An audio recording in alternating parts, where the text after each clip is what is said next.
Hey, Petty fans, welcome to episode 10 of the Richard Petty Motorsports podcast presented by Petty's Garage. Presented by Petty's Garage. This week, we have one of your good buddies. We have Sean Christian on this week, and you may not recognize Sean's name, but you recognize the Air Force, who's a sponsor of ours and a great partner with us at Richard Petty Motorsports.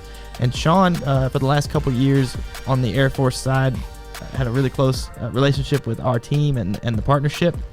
He's recently retired after 21 years of service, so we thank him for his service and we congratulate him, and I think he's really looking forward to his next chapter, but also somebody who's very passionate about his time in the Air Force, what led him to do that, and sharing his story with everybody, and I think it really shows through in this episode. Definitely shows through, and if you're listening to us driving down the road or mowing the yard, just remember that we are on YouTube, and if you check us out on YouTube and you watch this video, you're going to see the setup this guy has in his office, and it is sweet. So we did this via Zoom again. I think our next podcast will have the guest back in studio, but Sean lives in Texas, so it kind of made sense to do it via Zoom, but he's got a great setup. And he's out of the Air Force now, but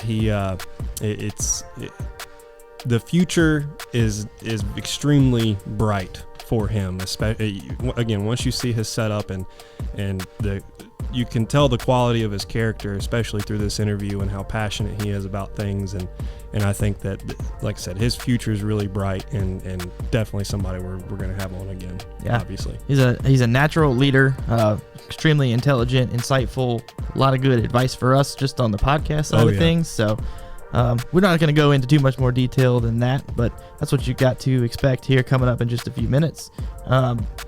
Wanted to kind of give an update, racing related. This week, as we're recording, we are between Martinsville and Richmond, so we're heading to Richmond this weekend. The last time we kind of gave a race update was before Bristol Dirt, so let's look back on that real quick. Had a good day, or a couple days. We were there for quite a while.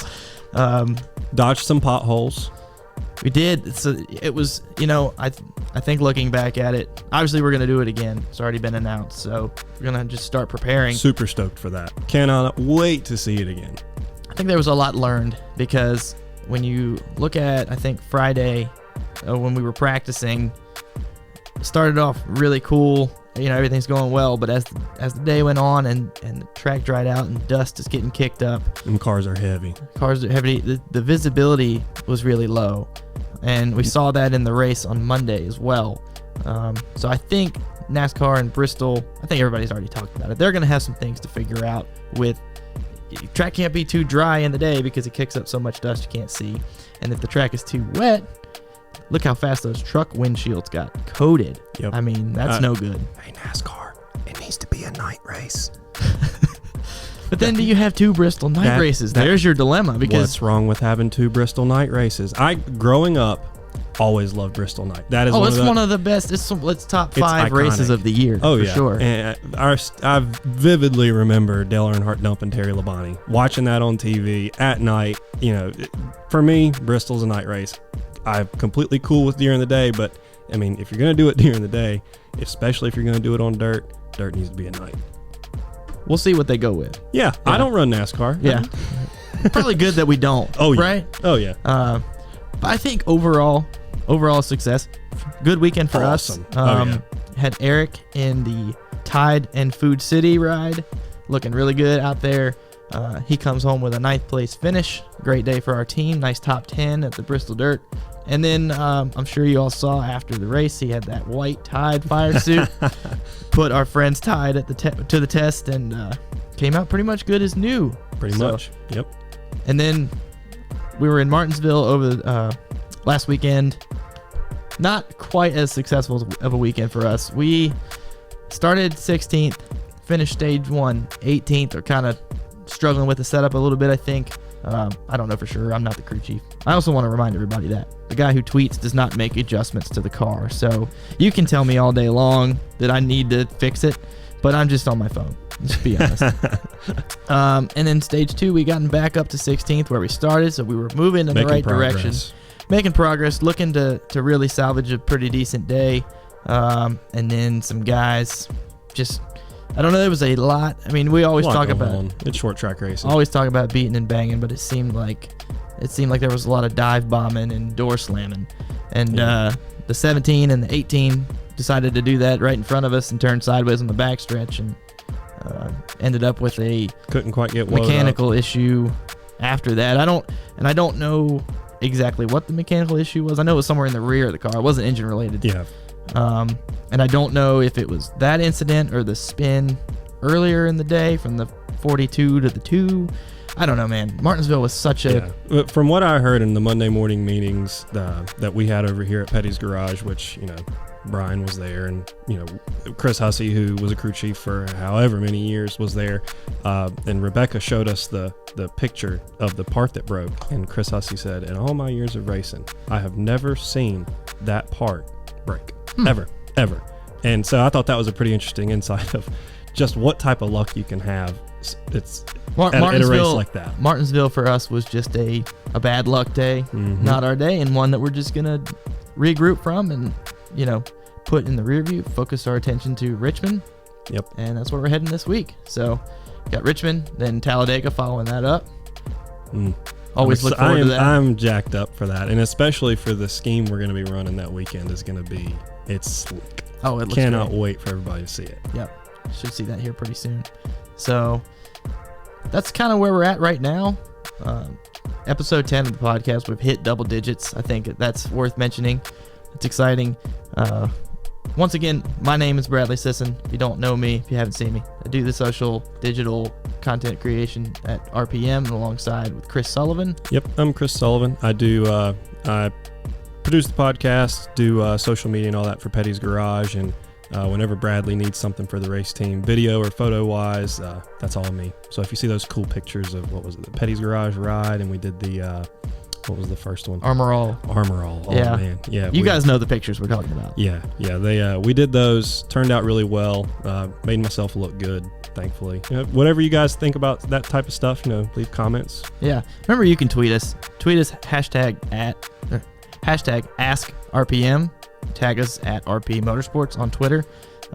We really want to interact with you guys through this show and answer some questions, and so please do that. Yeah, hop in the YouTube comments. I am all over Instagram. We're on Reddit now. That's true. A lot of our posts do really well on Reddit. So Reddit community, thank you guys so much. Yes, thank you. It was a bit of a we had to pull some strings to get on Reddit, but I'm glad we are finally on Reddit, because in my personal life, I live on Instagram and Reddit, and I'm just leaning more and more towards Reddit and TikTok too. Yeah, man, TikTok. So let's real quick. I know we're going a little long here on our intro, but we want to kind of hit a few things. We're 10 episodes in. I think it's a good time for a little recap and some updates. So if you're looking for us, the show lives on YouTube for video, and you can listen on Apple Podcasts and Spotify. So please go do that. Obviously, if you're listening to the show, you're on one of those platforms. So make sure you subscribe, like, comment, and review the show so we know how we're doing.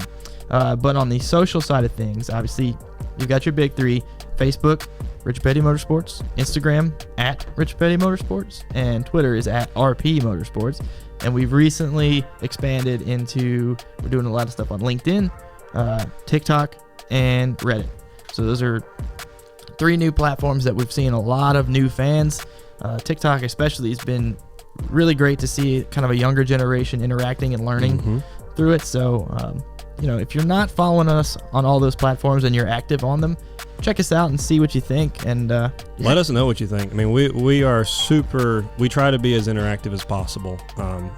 We want to deliver to you. We have an idea of what we want to deliver. We've got a solid game plan, but we are avid listeners. Great. And we want to deliver more of what you guys want. So, so by all means, DM us, comment, tag us in things, and tell us who you want to see as guests. We can't make promises. It's all going to depend on scheduling and contacting, and if people want to do it. But if you've got somebody in mind, you're like, hey, I'd love to see this person join the RPM podcast, like, send it to us. Let us know. So anyways, that's a few updates and things we wanted to chat about here in the intro before we get into the interview.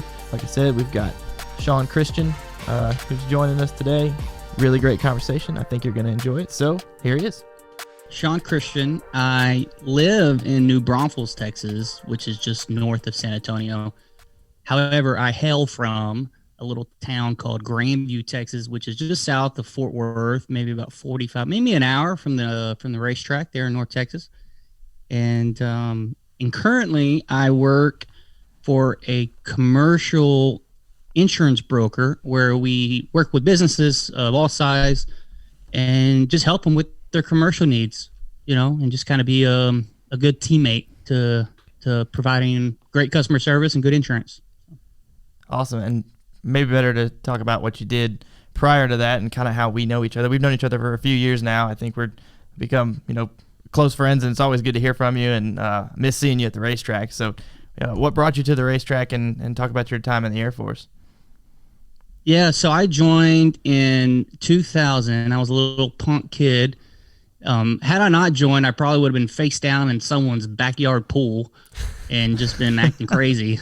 But I joined straight out of high school. I was 18 years old, and it really kind of just changed my life. And it wasn't something that there wasn't a defining moment in my life where I said, hey, I'm going to go join the Air Force. It was really a calling. And y'all know this, and any professional knows this, that sometimes you just kind of land in a profession. You didn't really decide to be there. It just kind of, your life experiences kind of molded you to be in that place. And that's kind of what happened with me to join the Air Force. I knew it as a kid. There's photos of me of wearing old fatigues. And so I knew early on growing up that the military, the Air Force, was going to be part of my life. My dad was in the Army. My grandfather was in the Air Force. And so I just kind of took the leap and joined right out of high school. And my first 10 years of the Air Force, I was in logistics. And it's funny, though, because shortly after that, I became a recruiter. And I remember, this is a weird memory, too. Driving on base for the first time, going to basic training, I remember seeing like a young airman. He was in his blues, probably about to graduate. And it's strange how you remember different things, right? So, and I remember thinking one day I'm going to be a recruiter. Why did I think that? I have no idea. In fact, that I remember that thought is even more strange.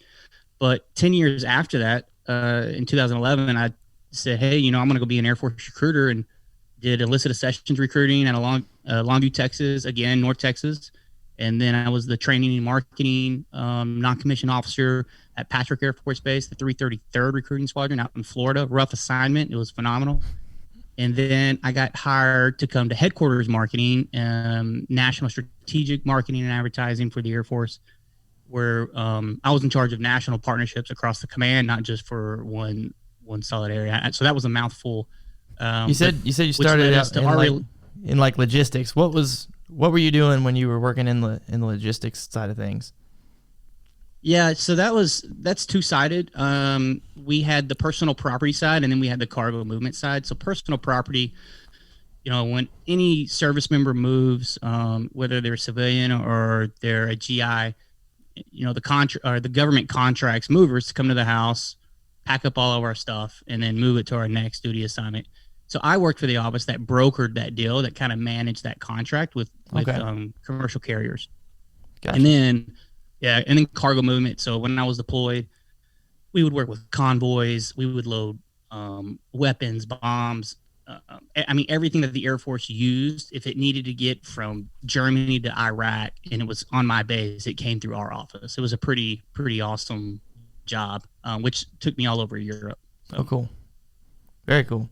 So getting back to where we connected, you said, you ended up in kind of like the marketing side of things, and that's where the NASCAR and Richard Petty Motorsports partnership side of things comes into play. So talk about, how you got to that point, and what was your, were you expecting to get to that point, or was it just another kind of thing? Is that's where you were led, the path, the path down you were, that's the path you were led down. That's what I was trying to say. Yeah. No, great question. So when I was the training and marketing NCO in Florida, obviously NASCAR down coming to Homestead every year, that was part of my job, is to help execute that partnership, helping getting recruiters on site, getting deppers for the oath of enlistment on site. So I knew the basics of the partnership from a very, very small level. And then when I got hired to come to headquarters, it just happened to be where I would manage the entire partnership and between the Air Force and Richard Petty Motorsports. And And Bradley, that's where you and I started to hang out, doing social media things, and that's part of the partnership, right? Where we take Bubba or Eric or um, Richard Petty to different sites. So I think we took it was on behalf of AFIS, but a few years ago, Richard got to go to Germany to Ramstein and engage. I think um, Thad went as well with him, Right. And then we've done things like where when Bubba was part of the team, we threw him out of a C-17, and it was pretty awesome. And just before the Daytona 500, which was insane. That was a wild time. That. Yeah, that was a wild couple weeks leading up to that. It was a lot of logistics to get ironed out with that jump. And I remember, we were on the grass of the infield at Daytona, just kind of like looking up, waiting. And the plane, I think he had to fly over a couple times because the cloud cover wasn't quite what they were hoping for. And we finally got a window and just threw him out of the plane. Well, it threw him and a guy strapped to him, I guess. Yeah. I was the test dummy, apparently. And the day prior, we were supposed to do our dry run. And then we only had a 15-minute window to practice. And I was the practice guy. And we weren't able to get off the ground because the fog was so bad. And the team concept, right? Everyone at Richard Petty Motorsports and the Air Force from my office worked tirelessly trying to make that happen, because we tried to do it maybe like a year prior at the Air Force Academy, and we couldn't. Again, it was wind speed. It was too windy. Mm-hmm. We were trying to throw Bubba out with the wings of blue there in Colorado Springs, and it didn't happen. So, it was probably the highlight of my career was that, and Bradley played a huge part with the social media, and Courtney and Lance and the whole team came together. It was phenomenal. It was great. Yeah, it took a lot of moving pieces because you had to make sure that Daytona was okay with that happening. You had to make sure NASCAR was okay. I think there was actually like on-track action later that day, if I'm not mistaken. I think it was like the morning of. And we had a show car that was wrapped like the Warthog you see on Sean's desk right there, and jumped out of a plane, landed, hopped in, did a burnout.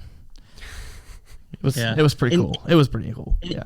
What was cool about that partnership, and I'm unique that I got to work it. It was probably one of the best jobs I've ever had. If I had an idea, my leadership allowed me just to run with it, and that day couldn't have turned out any better. And it was great for everyone involved, the media, the Air Force, Richard Petty Motorsports, Bubba. I mean, everything. It just worked out. I literally could have, and you know what? And unfortunately, that was like the last race of 2020. Yes, pretty close to it. Yeah. Yeah. And that's kind of how I unfortunately ended my partnership, because then obviously a year later I retired, but I'll take that memory. That's a great memory to leave out on. Yeah. Yeah. And on a high note for sure. I wanted to ask you, what are some of the common misconceptions people have about careers in the Air Force? I think one of the things that we talked about a lot when it comes to leveraging the partnership and how we kind of, what are we trying to share? What are we trying to communicate to our fan base is like the careers, the width of the spectrum of different career paths in the Air Force is so wide and so diverse. What are some skill sets that people, could be studying or could be interested in that they may not even realize applies to a career in the Air Force? Sure. That's a loaded question. And the misconceptions are probably as wide as diverse as the Air Force is. Right. And this is rightfully so. Parents, moms and dads, aunts and uncles, they're afraid if their son or daughter or nephew or whoever joins the military or the Air Force that they're going to go to war, right? Valid concern. But the Air Force is structured a little bit different. We have those career fields that put you inside of the enemy? 100%. That's our special warfare area. And for some people, that's where they want to go. To each his own. That wasn't my path, right? But the Air Force is set up very similar to a business, and we're going to send you to school, or they're going to send you to school, right? I've retired. They're going to send you to tech school. You're going to get college credits. They're going to send you and through basic training where you're going to get college credits, and they're going to teach you how to make decisions. They're going to teach you how to engage, how to fix problems. And that's the key, right? So that leads me to the skill set, right? We need people who can fix problems. Right. The Air Force is evolving to where empowerment is so important, right? If I empower airmen, if I empower the people who work for me, or work with me as a team leader, and we're getting the mission done, and I don't have to continue to go back and quote unquote micromanage. Right. That's important. That's vital to the success of the Air Force, right? Because when you're downrange, you don't have time to ask Big Daddy for a question. You've got to make those spot on question or those spot on decisions, and you have to roll with it. And then the leader has to understand, all right, well, I've empowered my airman. Even if he gets it wrong, or if she gets it wrong, that's okay. The fact is that we train very precisely. So if I can, and the reason why we break people down so low in basic training, because if I can't teach them how to make a bed without me looking, how can I guarantee they're going to fix that jet without me looking? Right. So it translates. And so I guess the skill set that we need are people who want to serve. Obviously, you need some intrinsic motivation, right? And you need to be willing to be trained and be willing to lead. Well said. Yeah. So we talked a little bit about this already, but kind of circling back with the partnership with RPM and the NASCAR side, when were you first kind of introduced to that program? And prior to that, were you a NASCAR fan or a Motorsports fan, or did that kind of come along with it? Yeah, so when I first got to Florida in 2014, that's probably when I got exposed to the partnership for the first time, and kind of just crawled my way in and kind of understood the nature of the partnership, the do's and the don'ts. And, NASCAR has their rules and lots of rules, and just kind of figuring out to go along and get along theory. And so it took a little bit for me to figure that out. So I guess 2014 is when I first got exposed. But to answer your question, was I a fan? Absolutely not. In fact, I would make fun of my buddies who were fans, because, I would argue with them that NASCAR wasn't a sport. I'm like, well, maybe he should have done a few more sit-ups and he probably would have driven the car faster, right? Oh, my God. But I know, I was horrible. I was horrible. And we might not have gotten along back then. I probably wouldn't have gotten along with too many NASCAR fans back then. But the first race I'd ever been to was up in Loudon. And I was like, all right, this is cool. And, I mean, so I wasn't like super excited, but it wasn't until I got into the trenches with the team and the owners. And again, my experience with the sport is very different from probably 95% of fans out there. And I have a newfound appreciation for everything that it takes to put that race car on the track. So I mean, even now, even if I'm not directly watching the race on a Sunday or a Saturday, I've got it up. I'm listening. Even though I'm not supposed to, I'm probably checking it when I'm driving. I'm checking to see who's at the top. I'm checking lap, because now I have invested interest. I have relationships with the sport. And so now it's one of those things I'll probably be a fan forever. Yeah, so totally kind of changed your viewpoint from start to finish, which is kind of our goal with the podcast. Even though we're targeting fans, right, and people that already like the sport, but I think our hope for those that listen is that they kind of gain a new perspective, from maybe this side of the curtain, or from, that's why we wanted to have folks like you on, because, you tell a story that, most fans aren't even going to realize is there to be told, right? So I appreciate you sharing that. So this next question may be a little interesting, but, why does involvement in NASCAR with Richard Petty Motorsports and sponsoring the 43 and doing displays and at-track activation, why does that make sense for the Air Force? It's not probably just one thing or the other. It's the layered initiative, what I like to call the layered marketing initiative. The average of somebody seeing a product or a service is 7 times before they kind of move in the direction of the purchase, right? Or at least to have a little more invested interest, right? So with NASCAR, it's about the experience. What you see on TV, the cars, the actual race, that's like the cherry on top of everything that's below.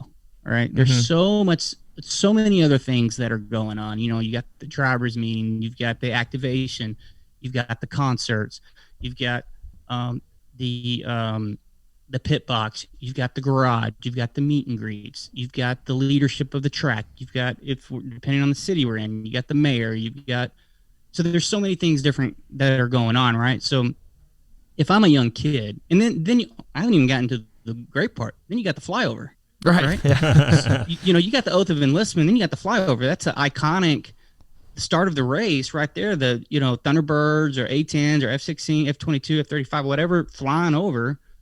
That's iconic, right? So there are so many times. I wouldn't say so many times. I would say at least once a race when I was at the track, somebody would come up to me and say, "Hey, I joined the Air Force because I was at a race." Or now that's hard to tie, right? Because we're in the sport because of awareness, right? Mm-hmm. And I'm probably getting a little long-winded for you, but No.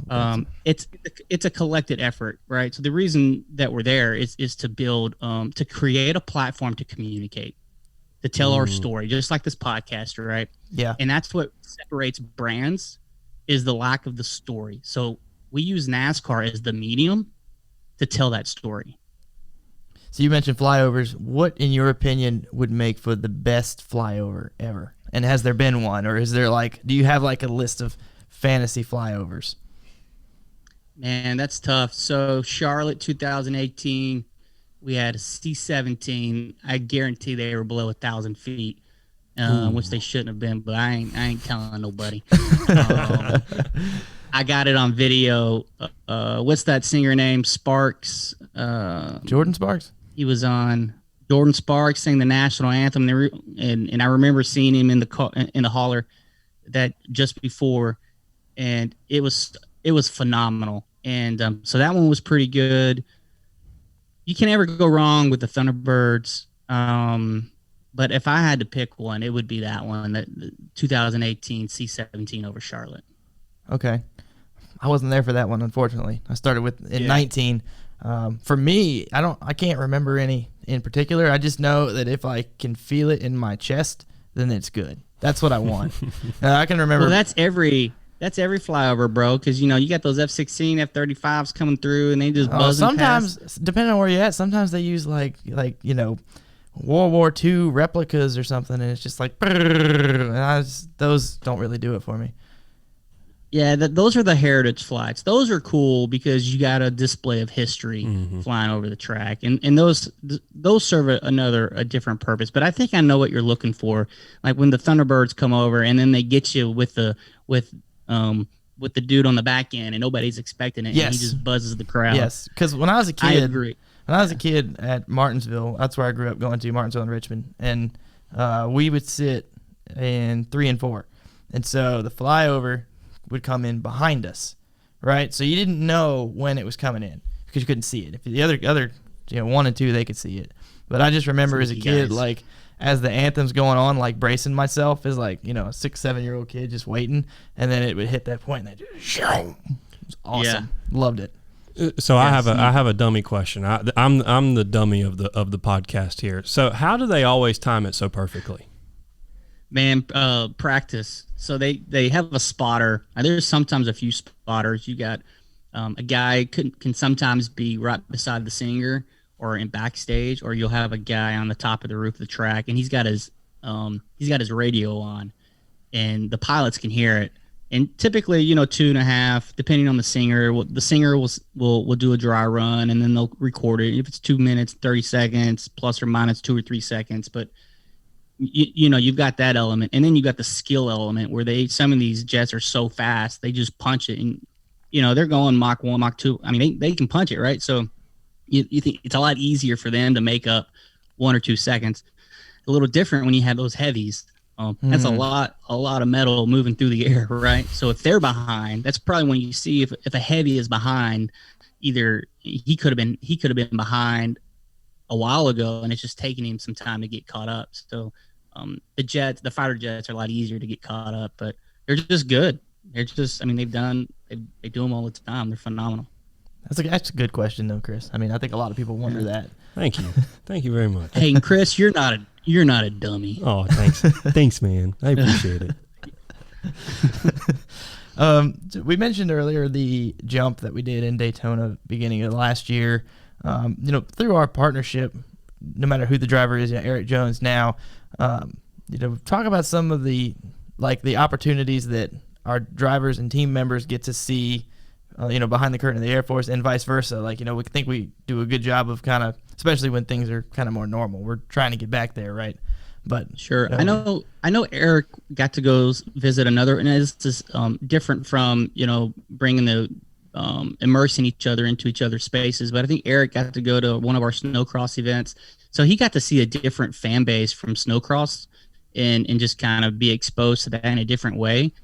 But I also think a few years ago, and where we swapped crews, where the pit crew came and got to learn with our crew chiefs at a specific jet and got to understand what the crew chiefs do to make sure that jet is up in the air. And then vice versa, some of our crew chiefs have been able to go into the pit box and work on the car and kind of see all the toys, the bells and whistles on what it takes to get that car on the racetrack. So we try as much as we can to just blend everybody. And again, when we took, the prior driver, Bubba, to the Air Force Academy, we took him through the chow hall. He got to jump off some of it's a confidence builder where they have to jump up like 10 meters or 15 meters from into a pool, which is super. Ooh. I mean, Bubba just jumped right off. It didn't matter. But so there's tons of ways to immerse, and even when we bring our general officers to the track, that's super important because they get to see. One, they get to see the recruiters at work, and two, they get to understand the dynamics of the partnership by talking to Richard, talking to you, talking to Lance, Courtney, talking to the whole team, and then they see. And 9 times out of 10, when those general officers they leave the event, they're blown away. They're like, okay, I get it. And obviously, they've listened to me for 8 hours in their ear right. About the importance of the partnership, right? Yeah. So they're not leaving without a good time, but. So there's so many opportunities to immerse our two worlds, and they're very similar. I think what we've learned is after that, we're like, okay, well, it takes commitment to get that car on the road, right? To get that aircraft. It takes you need to pay attention to detail. You need to care about your teammates and care about your family, right? And then you needed to communicate all those elements together. And to where you have a successful, well-oiled machine, and that's very similar in the Air Force and on the racetrack. Absolutely, yeah, that's well said. I think you see that every weekend. If somebody's watching the race and they wonder why somebody's leading and the other person's in last, spend a few days with the team, and it kind of makes sense because it's all about the people, right? And not only do you have to have the people that are smart enough and skilled enough to do their job, but if they don't work well together, then they're pulling in different directions. You're not going to get to where you need to go.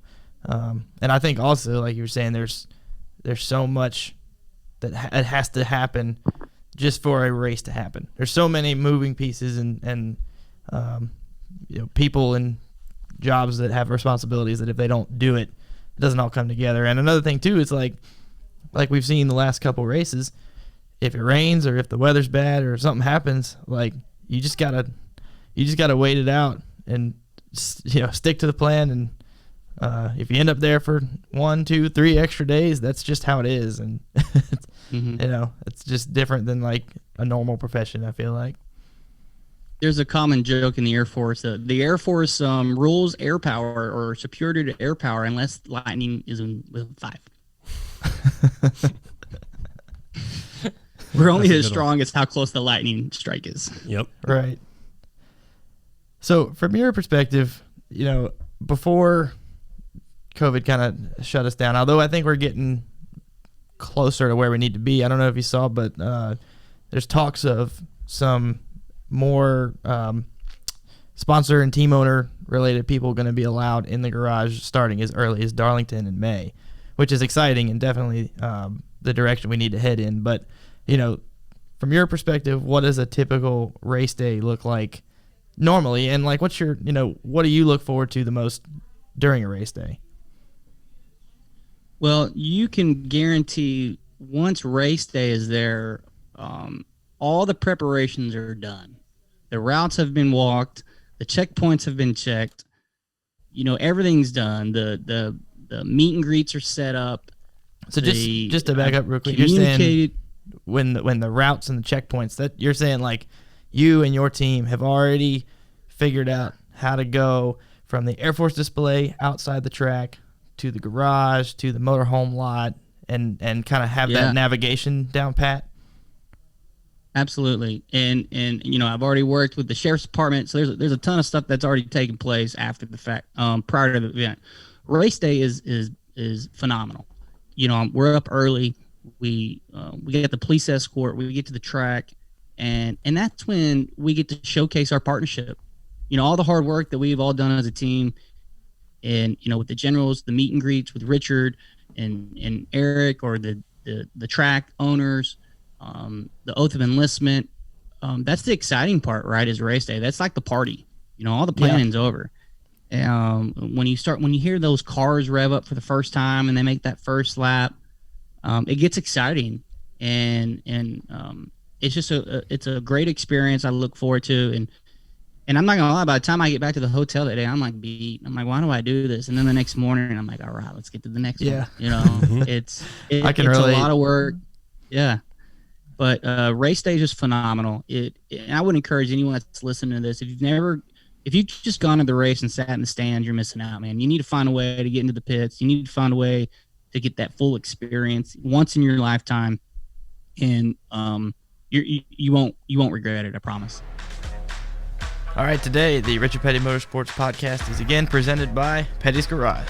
Petty's Garage is from the mind of Richard Petty himself. Petty's Garage is a haven for any fan of speed. That's right. Petty's Garage is a full-service speed shop dedicated to continuing the legacy and reputation of the King. The experts at Petty's Garage provide exceptional engines, tuning, and high-performance parts for you, the enthusiast.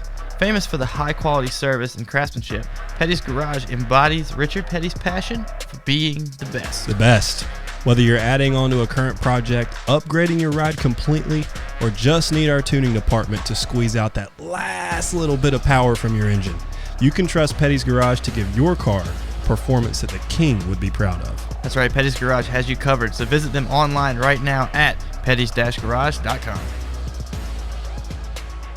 Has there been a guest or a couple of the folks that you've been able to bring to the racetrack from the Air Force that was really neat to see how it affected them? Or just somebody that was like really cool. Like I can remember when General Goldfein came to Phoenix. That was pretty neat. Yeah, I think that's an understatement, but no, it is. I mean, especially at his level, at the time when he was the chief of staff, and I think he got it from an experiential perspective. Again, General Goldfein had probably one of the hardest jobs in the Air Force, and that's to run a 350,000 personnel company, right? That's there's a lot of moving parts to that. And for him to see one little part, we were super humbled that he was able to come and spend some time with us. But it's the generals that call me, and they actually start to network with me. Right. That to me is awesome, because then they're emailing me, hey Sean, it's on a personal, hey Sean, let me know if there's any races available. Yeah. That's what I'm talking about. GOs that would just, they were fans. In fact, there were a few of them. There were 4 or 5 of them that had an internal fantasy NASCAR team, and they would do fantasy amongst themselves. That's so good to hear. That's awesome. I love that. Yeah, it was great. And even leading up to when I was retiring, like last year in 2020, I would get text messages from the GOs. Hey, any word that we're going to make it to the racetrack this year? I'm like, no, I haven't heard nothing.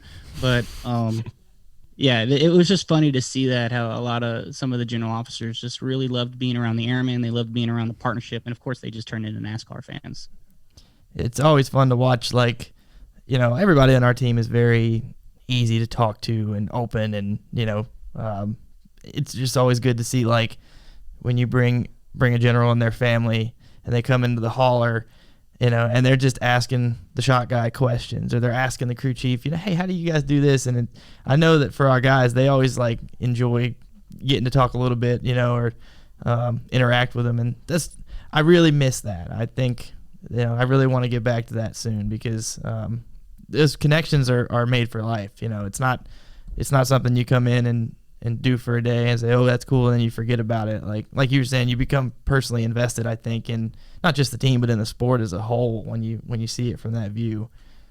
So I like remembering, thinking about those times, and hoping we see it again pretty soon. So in your mind, what do you think are the key components to like any successful partnership, right? And like, we've danced around this a little bit, but like, what does it have to take for, say, the Air Force or AFRS, and then Richard Petty Motorsports working together? We know because we do it, but like, talk a little bit about how that collaboration works and how we kind of work hand in hand to come up with a car, come up with ideas on how we can take the driver and show him areas of the Air Force, and talk about how we kind of work on a week-to-week basis to accomplish those things. Sure. One, it's about communication, right? And having a clear vision of where we want to go. And I think as long as we collectively understand where we want to end up, then you kind of work yourself backwards. All right, how do we get there? All right. So communication is key. And this will come to no surprise to either of you, especially in the sport of NASCAR, is the relationships, right? I'm a belly-to-belly guy, and there were times when I would fly to Charlotte just so I can meet with the team face-to-face, right? Because that is so important. And even if it was an out and back, because face-to-face, building the relationship pays dividends. I mean, think about it. Here we are, still friends, post my retirement. You texted me. You texted me the other day, and you said, you were like, when am I coming on the podcast? And I was like, when am I? Yeah. Next week. When am I coming on? I love it. Let's do it. And I think there's value there. And so communication, relationship, clear expectations. And here's something very important. Having the courage sometimes to say no.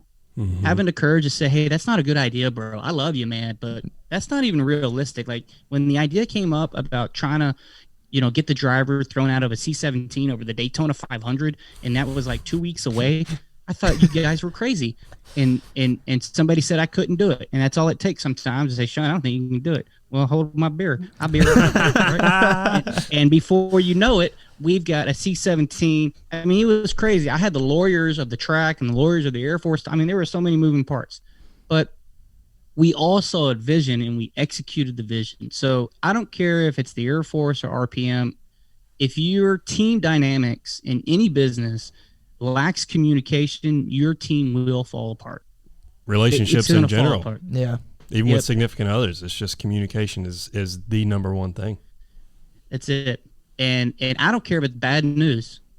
Give me bad news. Mm-hmm. Yeah. Because you know what? I'll if I'm upset, that's part of it. I'm going to be upset. Give me bad news and all the details. Right. I'm going to get over it. I'm an emotional guy, right?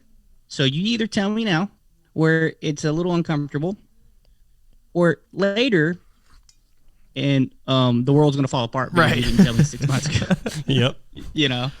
Yeah. Pick your battles. But communication, man, and our team dynamics have been phenomenal. And it's not just the Air Force and RPM. GSD&M plays a super vital role in that, and how they're able to do market research and communicate our vision and really keep y'all on task and keep us on task. They're like the sticky glue that keeps the partnership moving in the right direction. So props to GSD&M and their professionalism. Without them, I would have been lost every single day. Definitely. Yeah, and I'm the type where, so I'd work with a lot of the graphic marketing material and the social media stuff and content creation and all that fun stuff. That's kind of our wheelhouse here. And, I like when people can stay on top of things and say, like, I don't have a problem with somebody calling me and being like, remember, I need this by Wednesday. And we might have talked about it 2 days ago, but I'm okay with that reminder. I would rather that than it, just kind of, you don't hear about it, and then Wednesday morning, they send you an email and they're like, hey, where is that? And it's, I totally see what you're saying, because if you know, I would rather know, even if it's a big project, if it's good, bad, whatever, the further in advance you know, the quicker you know, the more time you have to react and adapt and build, and it makes everybody's life easier, I think. Yeah, and I think there's some self-development in those times of awkwardness, right? You know, emotional intelligence is such a key skill to have. And I remember a few years ago, I was going probably through some times that just weren't the best. You know, we all go through our ups and downs, right? But I remember thinking, Sean, just lean into this discomfort, because if you try to just squirrel out of it, one, you might end up back there again, right? So just kind of lean into it and talk through it, and you're not dying, right? Let's just get through this and just figure it and talk it through. And now I've made it a point, and I've gotten a lot better at this. And when those times of discomfort do arise, I consciously say, all right, let's dig our heels in and let's figure this out. So it's not fun. But I think team dynamics is vital, and in the ability to do that. So, and we've all been able to do that, which is great. For sure. I still think I need some work on some of that stuff. Like I know personally, and this doesn't even have to be work related sometimes, but like personally for me, if I have a bad habit sometimes of avoiding things that I don't want to deal with, right? And you know, I think in some ways I need to get better about that, but you know, hopefully. Well, that's everybody. Nobody wants to go out and do something they don't want to do. In fact, in the middle of my career, one of my evaluations, my boss said, you know, he marked me down in some areas, and he said, well, your lack of enthusiasm on some stuff you don't want to do isn't there. I'm like, well, no crap, dude. I'm not going to be enthusiastic. Yeah. Right? But that was some learning. That was some, you know, little mentorship there, and it was not easy to hear. We all have room to grow in every aspect of life. Even when we're nearly perfect, you're still not perfect. Yeah. Right, 100%. Yeah, I agree with that. So 21 years in the Air Force, is that correct? Yeah, 21 years, 1 month. Awesome. Well, I think first and foremost, congratulations and thank you for your service. Yeah, thank you so much. That's incredible. So what does your next chapter look like? You talked in the beginning about your current position and what you're getting into now, but you know, what is the next chapter for Sean Christian? Man, that's big. Now I'm going to do what I want. And I'm going to do what I want. I'm going to support my wife. She owns a company called Skyline Canopies, and she's super passionate about it. So I'll be there to support her. And, you know, this commercial insurance thing, let's be honest, insurance isn't sexy, man. There's nothing fun about insurance. There's not. But I love business. Like, I love getting into the trenches. And if I can learn and provide a service to a business owner, and it makes them excel, and it makes them give them the opportunity to scale, and if insurance is that element, then I want to do that. So now for 21 years, I got to do and serve our country and do what I needed to do to protect our way of life. And I'm kind of just using that same motivation into the commercial insurance sector. Is I'm going to protect someone's business. Right. You know, and I'm going to tell them straight up, hey, bro, you need to buy this. Like, and not to go down the insurance road, but the little that I know, you know, cybersecurity, cyber risk are through the roof. And just the research I've been doing, there's like an 800% increase in cyber attacks, and 46%. And I'm a stats guy. I'm sorry. 46% of those attacks are to small business. So in cyber, it's a new threat because everybody's working from home.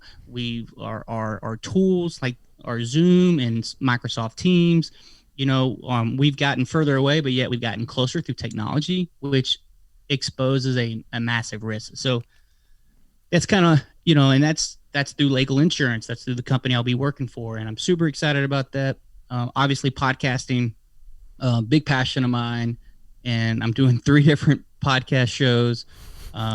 2 weeks ago, I started a distribution and wholesale company. And we can talk about that later on.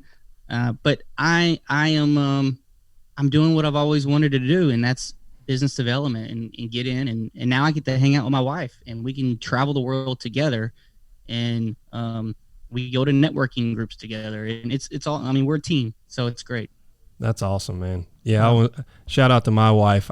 One day, whenever she's done with school, I'm going to be a stay-at-home cat dad, and then do some of this stuff. I love it.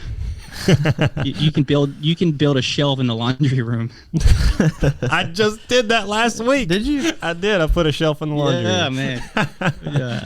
I'm not a builder. I'm not a carpenter, dude. I'll put a hole in the wall, putting a frame up. So it's like I got to measure, remeasure. Command measure strips. You need command strips.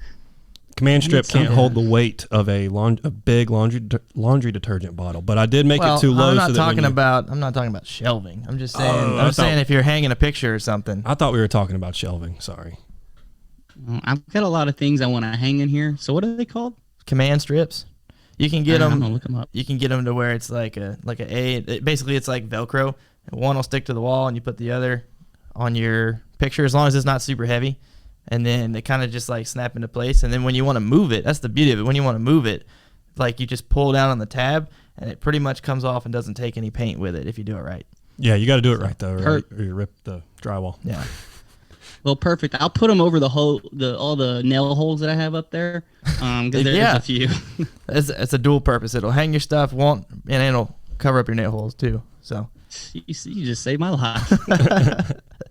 Yeah, let's talk about podcasting then. So you got 3 going. I know that when we first started talking about doing one for RPM, I think you were one of the first people I came to and started asking questions and what do you recommend? So what podcast do you have going and what do you like talking about? Yeah, so the Rando podcast, and obviously it's random conversations, our tagline, random conversations with random guests. And it's just me and 2 buddies. One's my neighbor. The other one was my neighbor, but he just moved. He's in the Air Force.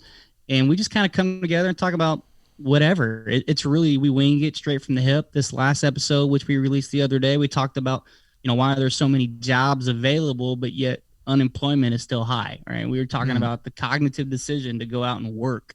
People got dependent on that paycheck, right? Or that stimulus check, which didn't last very long. But it's just a weird thing because I've talked to a lot of business owners in town, and they're hiring but they can't find work. So that was a hot topic, and we'll talk about what boneless wings or bone in. If you say the wrong thing, you're gonna lose your man card, Bradley. What are you, bone in or boneless? Well, it depends on like what I'm feeling because like boneless wings are chicken nuggets, right? 100%. Yeah, but I like chicken nuggets. So, like, I might go order boneless wings somewhere because that's how they phrase it. But I would never, like, say that I like boneless wings over regular wings because it's not the same thing. It's chicken nuggets or chicken wings. Does that make sense? Well, you should go to it makes sense, but go to a place that that specializes chicken nuggets. Don't go to, like, Wings and Rings or Buffalo Wild Wings or something like that and say, I'll take some chicken nuggets. So, would you get the regular traditional wings at Buffalo Wild Wings? I do. I just don't like. Because I'm a man. I don't like the mess in public. Like I don't know. I'd be sitting there, my hands covered in it, all over my face. Well, you're single, so there's part of it, right? You're looking to impress all the time. Somewhat. Okay. Oh, all right. Well, we can have a conversation about that later on. All righty. But you get my point. You're not married. I'm married. That's true. Right? So I will go and get as dirty as all get out, lick all the fingers. I don't care. Like, babe, get in the car. Time to go home. Time to go home. Bring the wet naps. Yeah. No, but so podcasting is just a great thing. And the Randall podcast, we talk about random stuff. We just have a good time. Last year we did a 4-part feel good series because all the negative stuff, I'm just tired of the negativity. And this is a way that I can and just hopefully put a smile on somebody's face. So we do the Randall podcast.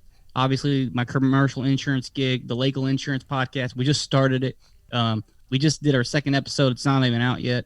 But then I just got involved in a group here in town called Texas Emerging Leaders, and they asked me to be the host of their podcast. So we've done about probably 6 or 7 shows, and those have been a lot of fun. We bring leaders in from the community, and we just talk about personal development and leadership and emerging leaders, those diamonds in the rough, right? And that's a great podcast. So I just love it, man. I just think it's one of the best things. And I mean, heck, even I'll just sit here and talk to myself for hours and hit record, and I'll listen to it and then delete It's horrible. But, Yeah. Yeah. You feel you've gotten much better at it the longer you've been doing it? Because I know I've had some folks call me or text me and they've listened. This is episode 10. So you're helping us hit double digits. So thank you for that. But right. Yeah, you're welcome. I've had folks that listened to our previous episodes and have told me I can definitely tell the difference between 1 and 9. And I don't know if I personally can, but it's good to hear. So do you feel the same way? Oh yeah, I mean, I've done, probably 50 shows on the Rainbow podcast. But if you go on there now, I started getting goofy and putting like episode 300, episode 221. I don't know. I just made up numbers because it's random, right? But yeah, I have, because early on I was trying to plan around. All right, which is the best mic? What audio equipment do I need to be? I was just trying to get everything set up. And like this table that I'm on is an old wire spool. It's a 4-foot wire spool that I cleaned up. We burnt it and had to take it apart, put it back together because I wanted something for my stuff. So, and that's just like anything that you start to do, right? You're never going to be very good at it at the very beginning. In fact, it's almost embarrassing, but you just love it. You're committed to the growth of what you're trying to learn, and before you know it, you pretty soon you're going to be giving advice to people on how to set up a podcast show. Heck, I got some mentorship from a buddy of mine who owns one of the largest fitness podcasts in the nation. And I text him and he sent me all his stuff. Like, dang, that's like big time. I just need a microphone and a headset. But it's funny you say that. I actually had somebody reach out to me a couple weeks ago. I won't mention who they are, but they work on a different team that we compete against. And I know them well, and they sent me an email just asking about our equipment setup and what we do. And, I personally think that really anybody can have a podcast or do something similar to this. You can do a podcast from your phone. Right. I mean, your phone has a great microphone in it to record. Yeah. So, I'm happy to share kind of our experience because what works for us might not work for them. But, it's just, that was interesting because we were only 7 or 8 episodes in or whatever. And a peer has noticed it and said, hey, we like what you're doing. How have you been doing it? I thought that was really neat, and I was happy to share with them. We use these mics, and because all the stuff's available on Amazon, right? If you go on Amazon or you go on Google and search what's the best podcast equipment, it's going to come up with a list of stuff close to what we got, anyways. But yeah, I think there's tons of forums out there. Yeah, I think anybody in any business, profession, interest, could do this because I think. No matter how saturated it gets, if you've got an audience that likes a certain thing and you can talk about it in an interesting way, then it could be successful for you, right? Mm-hmm. Yeah, I think I've been listening. Go ahead. Oh, I was going to say, I think a lot of people, especially when they're thinking about doing a podcast, they're scared to do it. And with any business venture, a lot of people are, they've got the talent, they've got the skill, they've got somewhat of a know-how, and sometimes you just got to jump in the pool. And that's the truth. I built a deck in my backyard last summer, and again, I'm not a carpenter, and the only reason why I built it is because the contractor no-showed me, and it made me mad. All right, so I'm like, screw it, I'm going to show him I'm building it myself. Well, I see a theme here, my brother. I see a theme here. Yeah, I know. My brother-in-law, he's from Sweden. My wife is Swedish. Well, I reached out to him. They're all carpenters, and I say, hey man, I'm about to build a deck. What do I do? Any tips? He goes, start digging. And that was the advice, and that's a big lesson right there. Just jump in head first, and Bradley, that's what y'all have done with this show, and I'm proud of you guys, and I've tuned in and I've listened, and that's kind of what I did with it. And before you know it, 2 years from now, you're gonna look back and you're gonna have all this content, and you're gonna have all this experience, and you're gonna have all these relationships built. So, I don't think podcasting is saturated yet. It's still in its infancy stage, even though it's probably been around, about 10 years, maybe a little longer, but probably longer than that. But I heard an interesting stat because it's hard for me sometimes to sit down and read a book. And I lived 30 minutes from my office in Florida, and every day to and from work, I would listen to like a good podcast, whether it be a devotional podcast or business focus, whatever it was. And the stat was, if you listen to a podcast at least 30 minutes a day, every single day in a year, the information you consume will equal up to the amount of a doctorate's degree. Oh, wow. And I really? think that's pretty. That's Yeah, amazing. That's powerful. Yeah. That's crazy, right? Because it's better than listening to negative stuff on the radio. Some of the music that's on the radio is just filled with junk. And I can control what comes in my body and comes in my ears. And that's what I love about podcasting. That's a crazy stat. I had no idea. Yeah. Yeah, I'm hopeful that from this episode, people take away a few key things. One, I want them to learn about the Air Force and, how they may know the Air Force is for them, the way they know that it's a great career path, tons of opportunities, and something that everybody should consider. But two, I think I want them to take away, leadership, communication, and like you were saying, jumping off the deep end of the pool and just committing fully to something and sticking with it long enough to see the results. I'm hopeful that, because you kind of actually helped inspire us to do this. I've taken a lot from working with you as well. I think it's been amazing. Next question would be Texas or Kansas City barbecue. Oh man, we're switching topics on a dime right there. Yeah, no, you went rando on me. Kansas City, man, they got some good barbecue. But Hard 8 in Texas is still pretty good. Yeah. But Kansas City, I'm trying to remember that place that we all went to, the Beans. My goodness. Q39? Was it Q39 or Jack Stack? No, I went to both those places. Q39, their baked beans. My mouth is watering right now. They were so good. Just the bacon and the sweet, and I mean, they were amazing. So I don't know. Q39 was legit. Man, why are you doing this to me, man? Because I'm from Texas. And I didn't put that question on the sheet I sent you last night either. I know who put the question on there. I'm pretty sure I know who he is, and I'll give him a call later. But I don't know. I'm not answering that. I plead the fifth. Okay. Smart. It's hard. It would be hard for me to answer too. I will say I get asked a lot. What are my favorite tracks to go to? And there's two separate answers to that.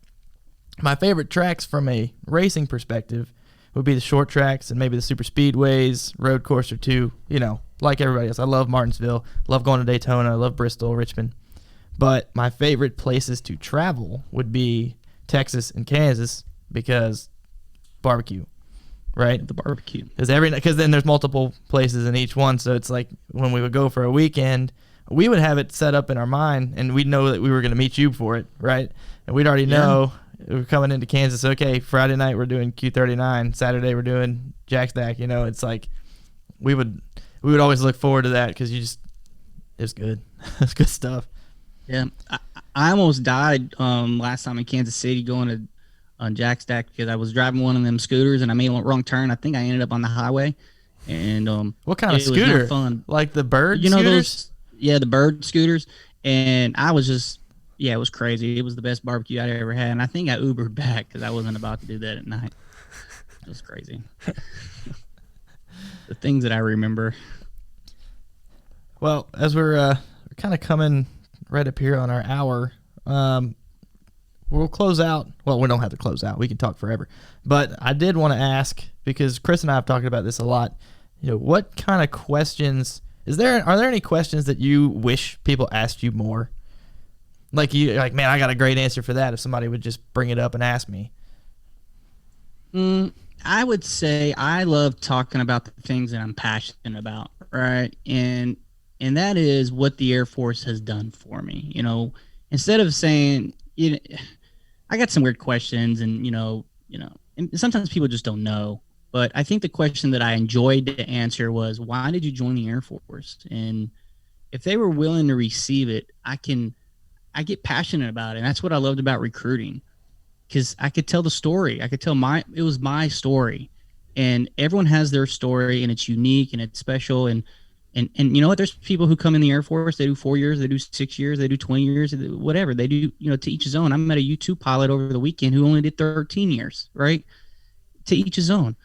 But every story is unique. And, so that's the question that I loved was, why did you join the Air Force? And I haven't, a vision. I'll be one of those old 70-year-old retired guys walking in the recruiter's office back when I was in the Air Force, waste the recruiter's time, because that happened to me with my big old retired hat on. But I don't think there's a specific question I've always wanted to be answered or asked. I just know what I'm passionate about. So I want people to ask me, because I want to convey that the Air Force is phenomenal. I want to convey that the Air Force will change your life if you allow it to. You have to be willing to change. You have to accept that stuff, no matter what profession you're in. Well, I don't want to get told what to do. Dude, you're going to go to work. Someone's going to tell you what to do.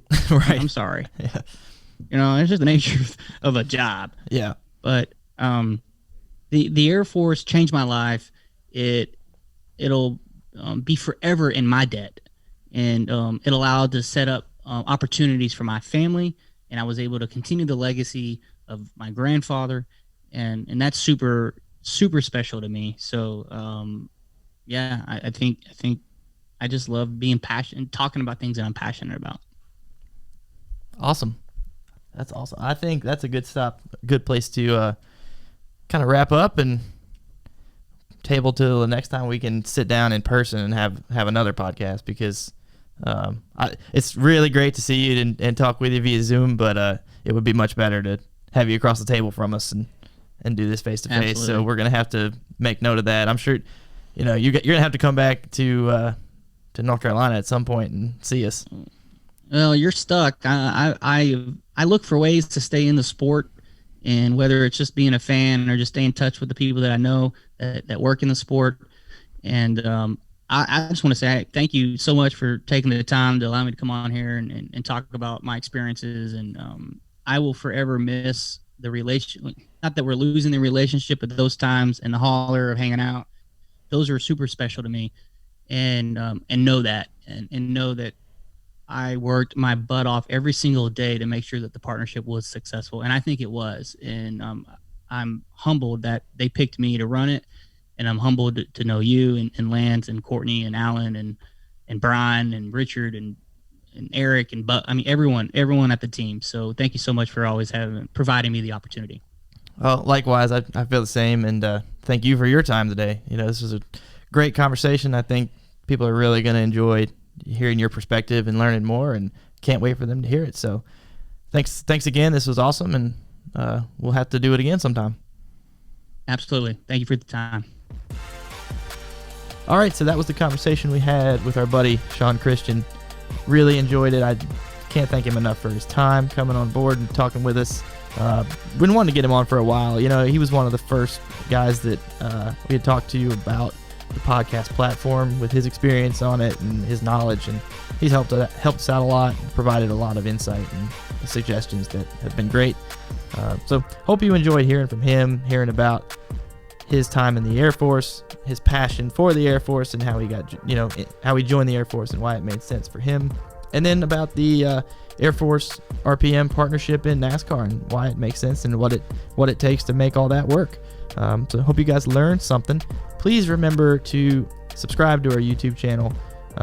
Follow us on Apple Podcasts and Spotify. Check out the previous 9 episodes that we've had. Remember, last week was Jarrett Andretti, son of John Andretti. He was great to have him on and talk through some things. So if you haven't listened to that episode yet, please do. And we'll see you next time. Thanks for listening.